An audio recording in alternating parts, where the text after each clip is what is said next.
Hello and welcome everyone. So now today we are going to understand the simple harmonic motion through uniform circular motion, and then we will derive the equation of displacement, velocity and acceleration of a particle undergoing simple harmonic motion with the help of same circular motion only. And then at the end we will also discuss about the energy of the particle undergoing simple harmonic motion, and then we will try to calculate why does simple harmonic motion uh, stops after some time because of damping or friction present in the medium. And finally we will derive the equation of motion with the help of displacement, velocity and acceleration.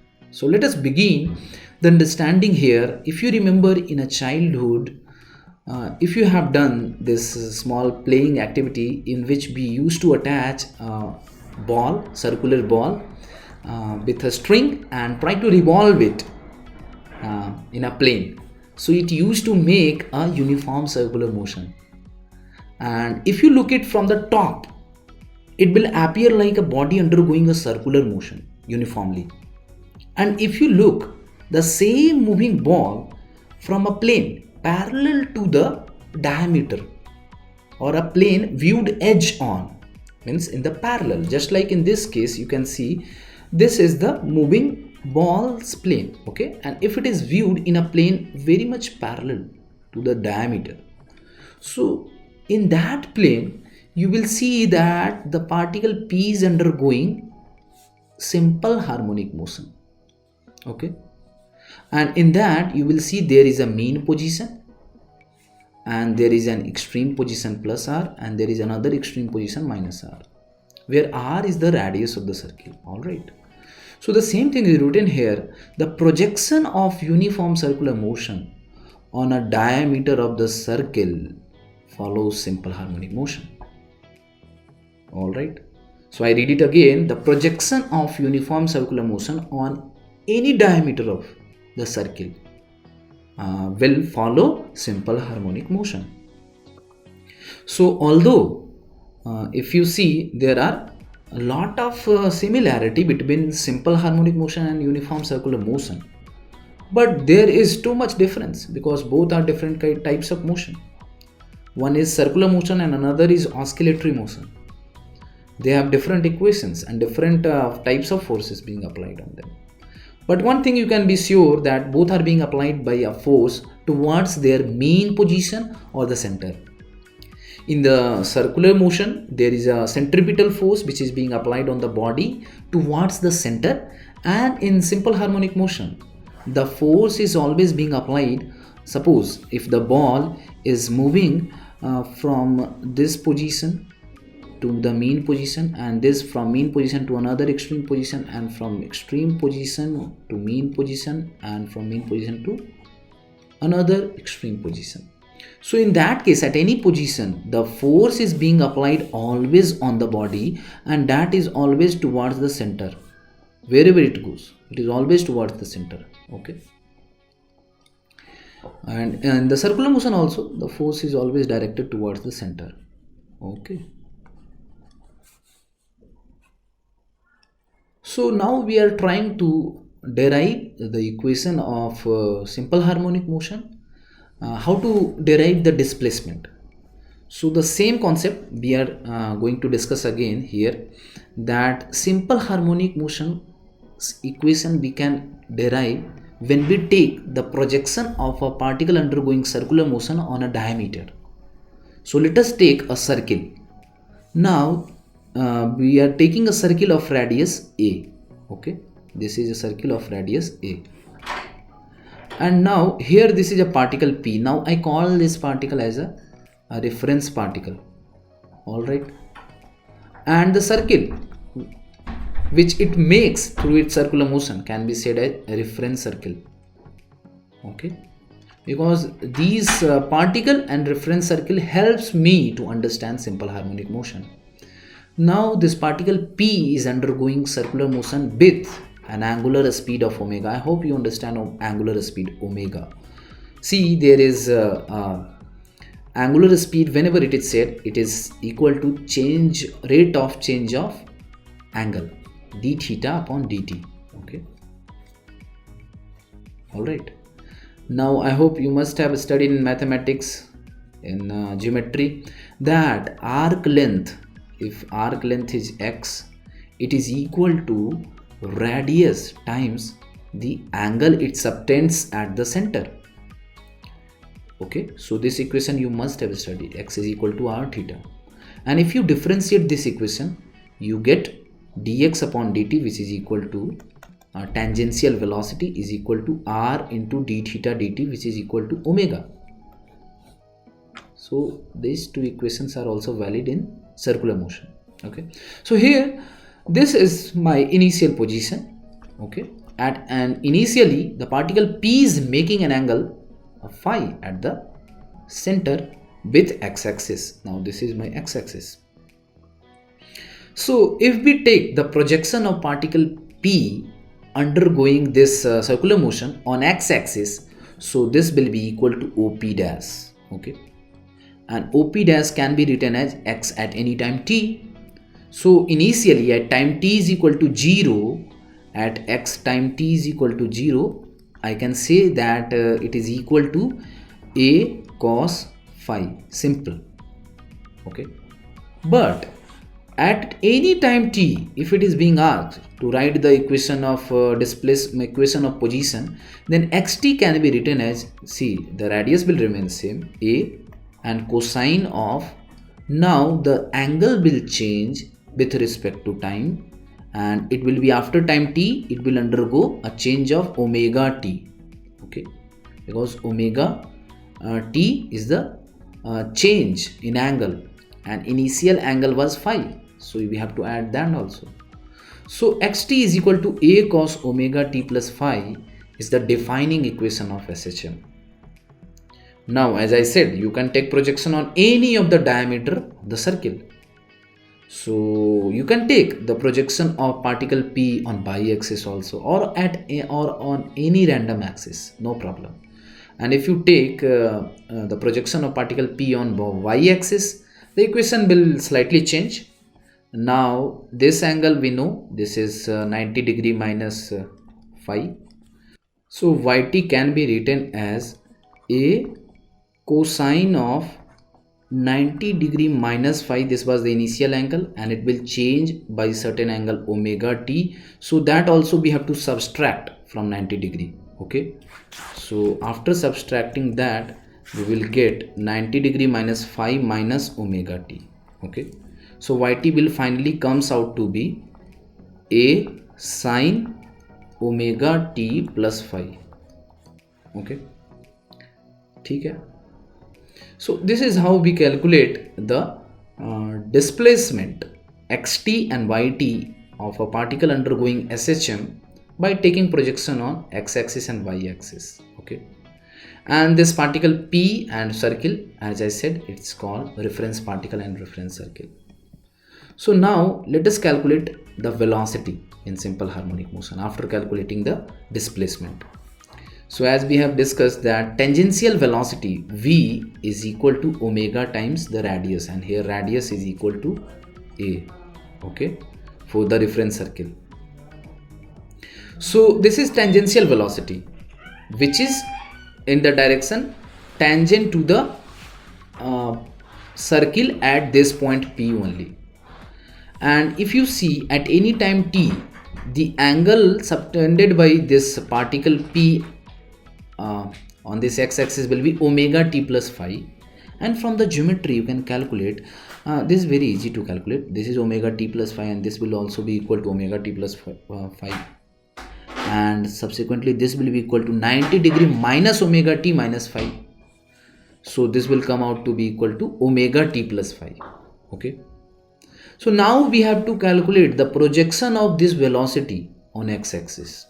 Okay, so projection of particle p's velocity on x-axis will be equal to this component of velocity. Now this is simple. How much this will be? This angle is 90 degree minus omega t plus phi. So if you take cosine of this angle, so Vt will be equal to minus, why this minus sign is coming? Because this velocity is directed towards the negative x-axis. Okay, that's why this minus sign is coming. Minus omega a, omega a is the velocity at any time t tangentially to the circle, omega a. Now cosine of 90 degree minus omega t plus phi. Okay, and this can be written as Vt is equal to minus omega a sine omega t plus phi. Now if you have already derived your equation of xt is equal to a cos omega t plus phi, this is sufficient only. If a person has derived the equation of xt, then to get the velocity Vt is very easy. How you can do it? You just have to differentiate this equation, equation number 1. So when you differentiate xt with respect to time t, you will automatically get a. Now cos omega t plus phi will come out as sine omega t plus phi. Now you have to do this substitution method. That means this also has to be differentiated once. So in this the component the omega will come out as a constant and it will be multiplied here as omega. So Vt comes out to be omega a sine omega t plus phi. So this is very easy, and you can also understand with the help of reference particle and reference circle. Okay, so let us now understand the equation of acceleration in simple harmonic motion. So now as we have seen that the particle undergoing a circular motion has a magnitude omega square a. This is the magnitude of acceleration always, and this acceleration is towards the center of the circle. Okay, undergoing of a particle undergoing circular motion. So omega square a is this one. Now we have to take the component of this acceleration on the x-axis again. So if you take, this is omega t plus phi angle and this is also same, so at will come out to be minus omega square a cos omega t plus phi. It is as so much easy. And also if you have derived velocity of the particle p, Vt is equal to minus omega a sine omega t plus phi. Now how to get the acceleration at? Now you just differentiate this number, equation number 2. So if you differentiate, you will get minus omega a, this is constant, sine omega t plus phi will be differentiated as cos omega t plus phi. Now you have to do substitution method, and this omega will again come out and it will be multiplied as omega square a. So ultimately you will get this minus omega square a cos omega t plus phi, and we know that a cos omega t plus phi is equal to my displacement of the particle xt at any time t. So we can write the acceleration at any time t for the particle undergoing simple harmonic motion is equal to minus of omega square multiplied by position of the particle at any time t. So this is very important equation. What is the main importance in this equation? The two things you can derive. First of all, the acceleration, as we know, when we multiply it with mass of the particle, it will be equal to the force. Okay, so you have to eventually multiply it with mass also. So we do the multiplication here with mass. So we can see the force is directly proportional to position x. Force on a particle undergoing simple harmonic motion is directly proportional to position. just like a block attached with a spring. If you move it, the more you move, the more will be the force from the towards the mean position. So force is always proportional to the displacement that we give on the particle undergoing simple harmonic motion. And second thing that we can derive, that this force is minus m omega square x. Okay, so we can say that this force is in opposite direction, or we can say this force is restoring in nature. That means this force is always towards the mean position of the particle undergoing SHM. So these are the two important conclusions that we can make from here. Force is restoring in the nature. That means it is trying to bring the particle towards the mean position again. Okay, that's why this minus sign is coming. And second thing is that force is directly proportional to position of the particle at any time t. All right. So after this is an example that we can do. Now here in this example, it is being said that a body is oscillating with SHM. This equation x is given, displacement, in which it is written that x is equal to 5 cos. Here omega is equal to 2 pi. Okay, and here phi is pi plus 4. Now at this time t is equal to 1.5 second. We have to calculate the displacement. Now you just put this value t in this equation, you will get the displacement. You differentiate this equation x also, you will get the equation of velocity, and put at time t is equal to 1.5 second. And similarly you can calculate the acceleration of the body. So I leave this example to you, you can do it. And as we have discussed that from the Newton's law, we can get the force here. Force will be equal to Newton's second law of motion. Here force being applied on a particle undergoing SHM, and if it has a mass m. Okay, so mass m, so force will be equal to m into acceleration, and acceleration is equal to minus omega square into displacement xt. So ft can be said as minus kxt. Okay, and here k is equal to m omega square. Now this is very important equation. This k is said to be stiffness.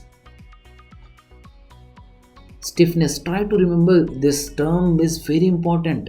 Just like mass is important, just like moment of inertia is important, just like you have studied shear force, bending moment, similarly stiffness is also important in vibrating objects, especially in our this course.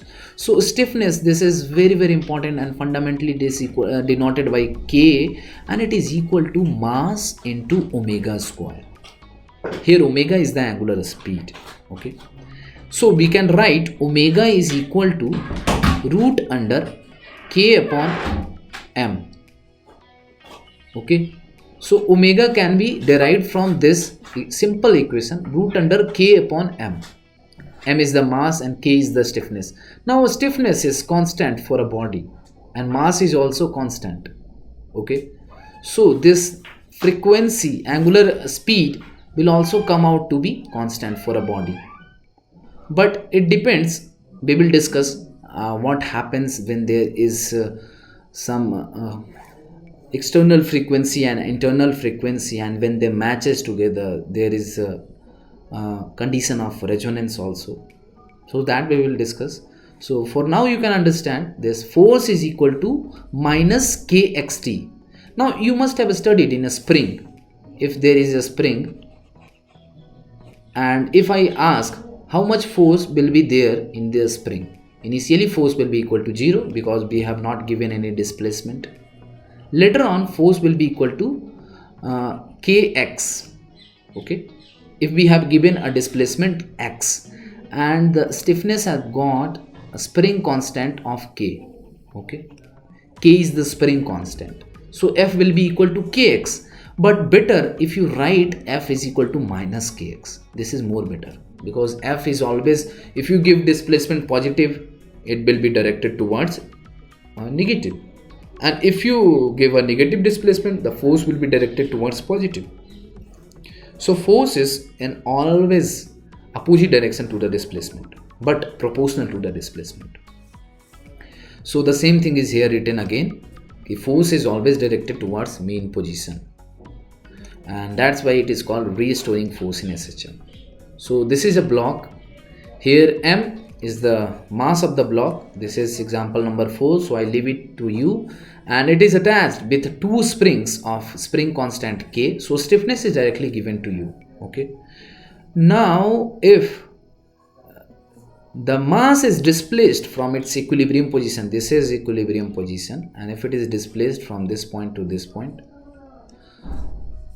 so then it starts executing simple harmonic motion. Find the period of oscillation, time period T we have to calculate. So for calculating time period T, we have to calculate T is equal to 2 pi by omega. How we calculate omega? Omega is equal to root under K upon M. What will be the value of K? If you calculate, K will be equal to 2K. So now we are going to calculate energy in simple harmonic motion. Now energy have got two components. One is the kinetic energy and another is the potential energy.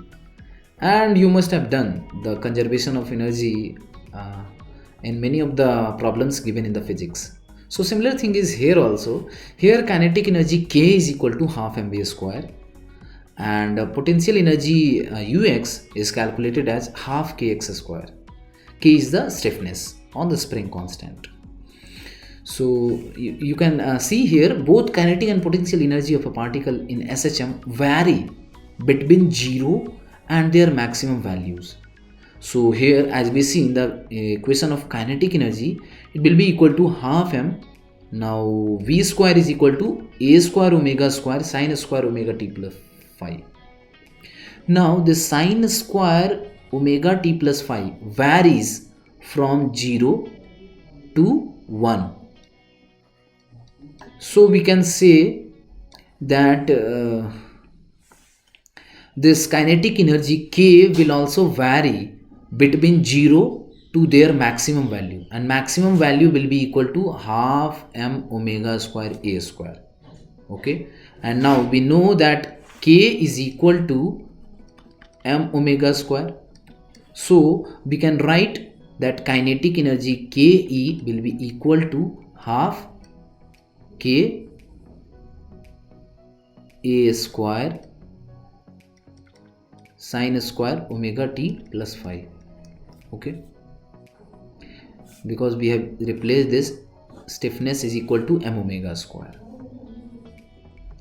So similarly potential energy Ux can also be written as half kx square. Now x is equal to a cos omega t plus phi, so we can write Ux also as half k a square cos square omega t plus phi. Now this cos square omega t plus phi, this will also vary from 0 to 1.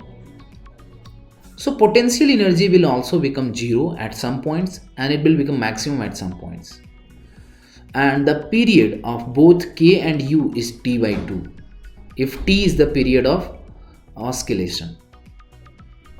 So you can see from this equation also that total energy in simple harmonic motion will be equal to E, and this energy will be constant always if there is no damping, no friction at all. Okay, the total energy will be constant and it is equal to U plus K, and U is equal to this value and K is equal to this value. Here U represents potential energy, K represents kinetic energy, and this can be written here as half K a square, and this is written here in the bracket, and we know cos square theta plus sin square theta is equal to 1. Okay, so total energy will always be equal to half K a square. Okay, so you can see from this graph it will become very clear to you that how does energy changing in simple harmonic motion. And here this is my time axis and this is my energy axis. Okay, and here we have tried to represent the potential energy ut with black curve and kinetic energy by kt with a blue curve. And you can see sometimes when kinetic energy is 0, potential energy is maximum. Okay, you can see at this point kinetic energy is 0, potential energy is maximum. At this point kinetic energy is 0, potential energy is maximum. And when kinetic energy becomes 0, then potential energy reaches half k a square, because E is equal to kt plus ut, and this is equal to half k a square. And kinetic energy becomes 0 when the body is at extreme position, at the rate extreme positions only. Okay, because at extreme positions the velocity of the particle becomes 0. Okay, and u become maximum at extreme position, and it become equal to half k square. Similarly, you can see in this curve that when kinetic energy become maximum, the potential energy becomes 0 at these 2 points. You can see. So we can say when does potential energy becomes 0? At mean position. Okay, and at those mean position kinetic energy become maximum and it becomes equal to half k a square. All right, but anyway we can say that the sum of u plus k will be equal to E, and that will remain constant if there is no damping at all. And you can see from the curve that the time period is t by 2. The curves are repeating only in this time interval t by 2 only, isn't it? All right. So this is another equation of energy with respect to position. This is x-axis. All right. So when the body is on its extreme position, this is extreme position plus a, then kinetic energy becomes 0 and potential energy becomes maximum, reaches maximum. And at the mean position, this is mean position where potential energy becomes 0, and at that time kinetic energy reaches its maximum value. Okay, and at any time E will be same, half k a square. Okay, so this energy conservation principle do not remain valid all the time. Why? Because of friction, because of damping, because of viscosity. So in any medium, surrounding medium, it always offers some friction, and that friction is said by the term damping. Try to remember this term damping in our context of vibrations. We don't call here friction, viscosity, etc. We call it by damping. Okay, so even if a block is moving in air also offers some drag force always. So that drag, all the factors will come under damping. Okay, so this damping is always there. There is nothing in hypothetical case only it is said that energy will remain conserved. Okay, so in this diagram you can see in the surrounding medium is offering some damping. Okay, and what happens in damped oscillation? If oscillation is said to be damped, usually in basic problem we say there is no damping, but most of the oscillations are damped oscillations. And in damped oscillations energy slowly dissipates because it is exerted by some damping forces which resist the motion of the particle, and slowly energy is lost in the form of heat to the surrounding mediums. Okay, so this is damping, and the damping force is generally it is after long research it had been found that in vibrating object damping force due to damping is represented by Fd. It is generally proportional to the velocity of the particle v.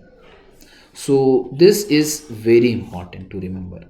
Fd is proportional to velocity of the particle undergoing simple harmonic motion. I hope you must have you must have studied Stokes law.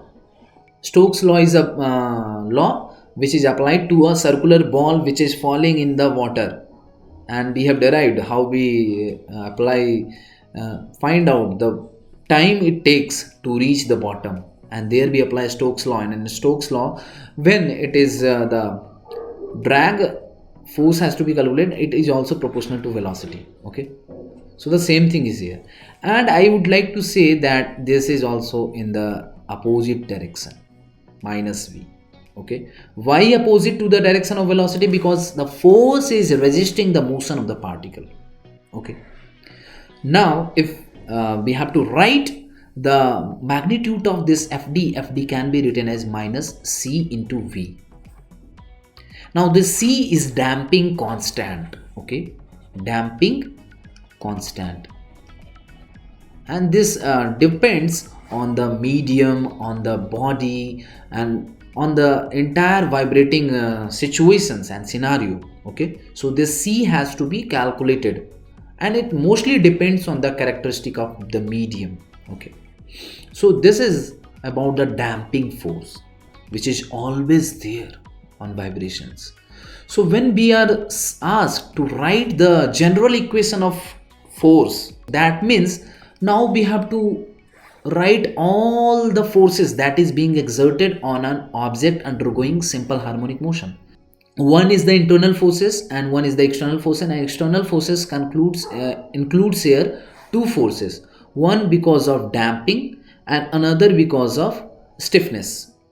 And I have just concluded here with the equation of force here, mat is equal to minus kxt minus cvt, because when we pull a mass down or push up a little, what happens? Two things starts developing. One is the restoring force due to the spring, due to the stiffness of the body, and it is equal to fs is equal to minus kx, and k is equal to m omega square.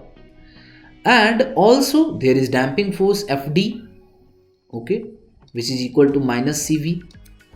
So the total forces acting on the mass at any time t will be equal to f is equal to minus kx minus cv. And if we say that acceleration of the mass is equal to at at any time t, then from Newton's law of motion we can write the force as equal to mat is equal to minus kxt minus cvt. And if we bring both of these components on the left hand side, so the equation of motion can be written as m d2 is x by dt square plus c dx upon dt plus kx is equal to 0, and this is acceleration at and this is velocity vt. Okay, so this is the general equation of force. So I hope you must have understood how to calculate the position, velocity and acceleration, as well as the energy concept of an object undergoing simple harmonic motion. So we will continue this discussion also in the upcoming series of lectures. So till that, stay tuned and stay safe. Thank you.